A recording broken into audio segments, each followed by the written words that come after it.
Namaskar.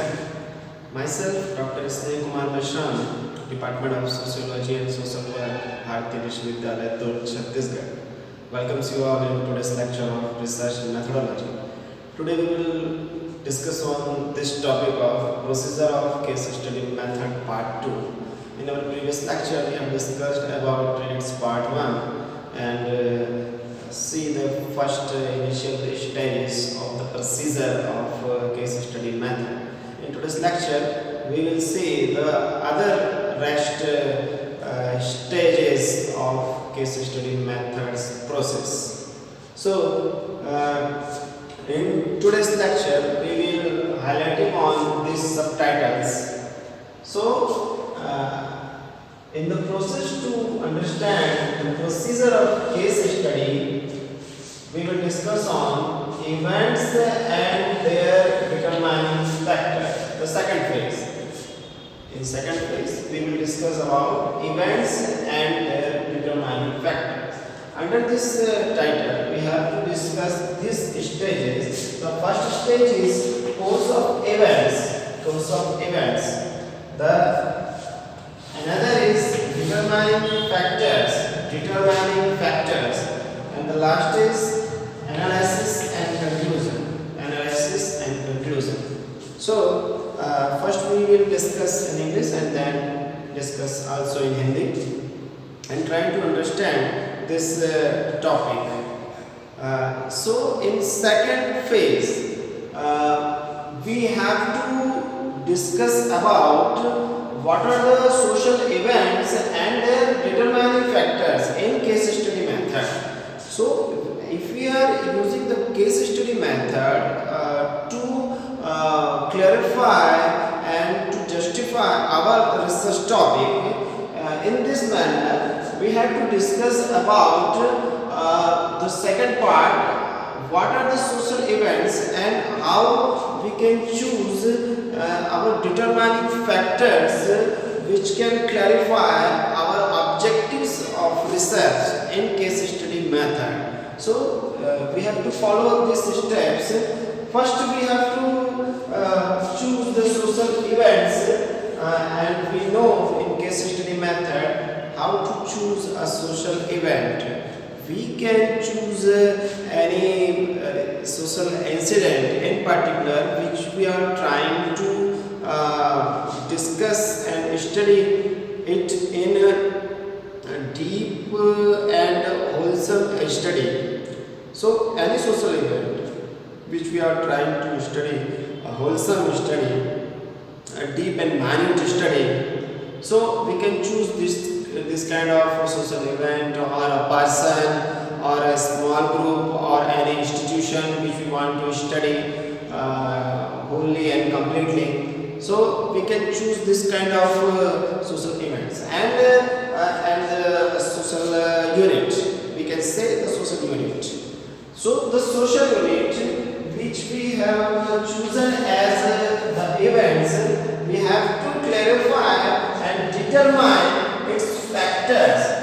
The factors which is interrelated and affecting the whole phenomenon of this social incident which we are studying. So, in manner to understand the determining factors, we have to stepwise process in a case study method in this second phase. First, we will discuss about what are the course of the event, the social unit which we want to study in case study method. So, any person or any social incident, we have to reveal its courses, that how it looks, how it works, what is the nature of it, what is the consequences of it, and what is the impact of it on the social structure which the subject we are trying to study. So, we have to reveal first its course of events. Then, in this second stage, we have to determine its factors. We have to clarify that what are the determining factors related to the topic which we want to study, the social event which we want to study. What are the determining factors? How, if we want to study a social institution, any social institution, so a social institute, how it occurs like this, how it grows, and how it appears like it is in present time, we have to decide these kinds of determining factors. Also, the same way, if we are studying a person's life, or maybe whosoever is the person, maybe he is a famous person or just a common man, whichsoever is the case which we try to study in our research, we have to decide the determining factors of one's life, one's group, one's institution, or any social incident which we are trying to study in case study method. So we have to determine the effectively factors which are related to this kind of social units. So the determining factors of social unit is the second stage. If we have determined the factors which are affecting that topic which we are studying, and if we can rely upon this knowledge, then we can perfectly analyze in next step. Then in next stage, when we have determined the factors, then we can perfectly and easily analyze the topic which we want to study through case study method. So, whichsoever is our motive, our objectives of research in case study method, if we have known the course of events, the social unit which we want to study, if we have determined the factors which are affecting the whole phenomenon of this topic which we want to study, then we are perfectly able to analyze and to have a conclusion of this case study method which we are trying to study. So, in next process, after determining the factors, we can analyze the whole phenomenon which we are studying through case study method and have a broad conclusion about this topic which we are studying through case study method. So this is the stepwise process which we have to understood if we are willing to do our research work with case study method. So this is the second phase of procedure of case study. Hindi में इसे समझने का प्रयास करते हैं फिर से. अब देखिए सेकंड फेज में द्वितीय चरण में हमें जिन हम सामाजिक इकाइयों को अध्ययन कर रहे हैं व्यक्तिगत अध्ययन पद्धति के माध्यम से उन सामाजिक इकाइयों के निर्धारक कारकों को पहचानना होता है. ये अगला स्टेप होता है. उन कारकों को पहचानेंगे ताकि उन कारकों को पहचान करके हमारे उद्देश्य के अनुरूप हम उनका विश्लेषण करके निष्कर्ष तक पहुंच सकें. तो इसके लिए सबसे पहले हमें कोर्स ऑफ इवेंट को जानना होता है कि उसकी मुख्य प्रकृति क्या है, जिस टॉपिक का जिस विषय का हम अध्ययन करने जा रहे हैं व्यक्तिगत अध्ययन पद्धति के माध्यम से. तो हम उसके विभिन्न पक्षों को जान लेते हैं पहले स्टेप में इस प्रक्रिया के अंतर्गत.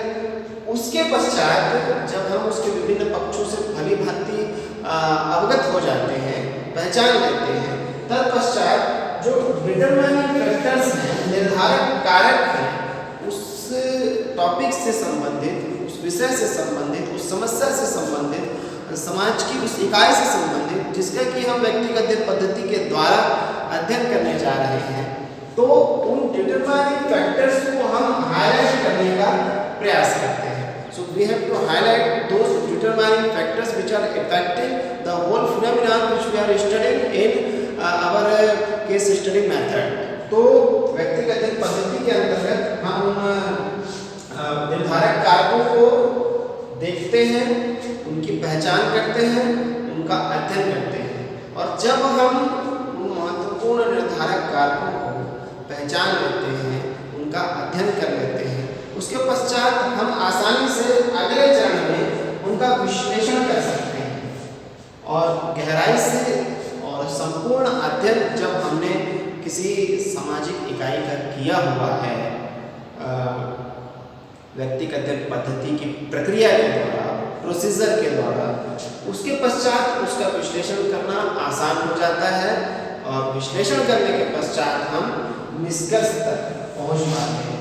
तो ये अंतिम चरण होता है कि जो हमने कारक निर्धारित कर लिए हैं, जो कि हमारे केस स्टडी मेथड के लिए जिस टॉपिक का हमने चयन किया था, उसके निर्धारक कारक हम जान लिए हैं, उनका अध्ययन हमने कर लिया है। उसके पश्चात उनका विश्लेषण करते हुए निष्कर्ष तक पहुंचने का प्रयास हम अंतिम चरण में करते हैं। इस प्रकार से हम किसी भी विषय को लेकर के केस स्टडी मेथड की प्रक्रिया को अंजाम देते हैं, और ये चरणबद्ध प्रक्रिया होती है केस स्टडी मेथड की, व्यक्तिगत अध्ययन पद्धति की, जिसके द्वारा कि हम गहन एवं संपूर्ण अध्ययन करते हैं किसी भी सामाजिक इकाई का। तो ये बेहतर होता है, हमने ये जाना, हमने ये समझा है इन चर्चाओं के दौरान कि अगर हम किसी छोटी इकाई का चयन करेंगे तो उसका गहन और संपूर्ण अध्ययन करना ज़्यादा सुविधाजनक होगा और ज़्यादा अधिक उपयोगी होगा इस लिहाज से, क्योंकि हमें गहन और संपूर्ण अध्ययन करना है। और अगर बहुत बड़ी इकाई हम ले लेंगे तो हमें कुछ कठिनाइयों का सामना करना पड़ सकता है। हमें समय, ऊर्जा, व्यवस्था, इन सबको जो है समझना होगा कि अध्ययन की इकाइयों के अनुरूप वो किस तरह से तालमेल में बैठ पा रही है या नहीं।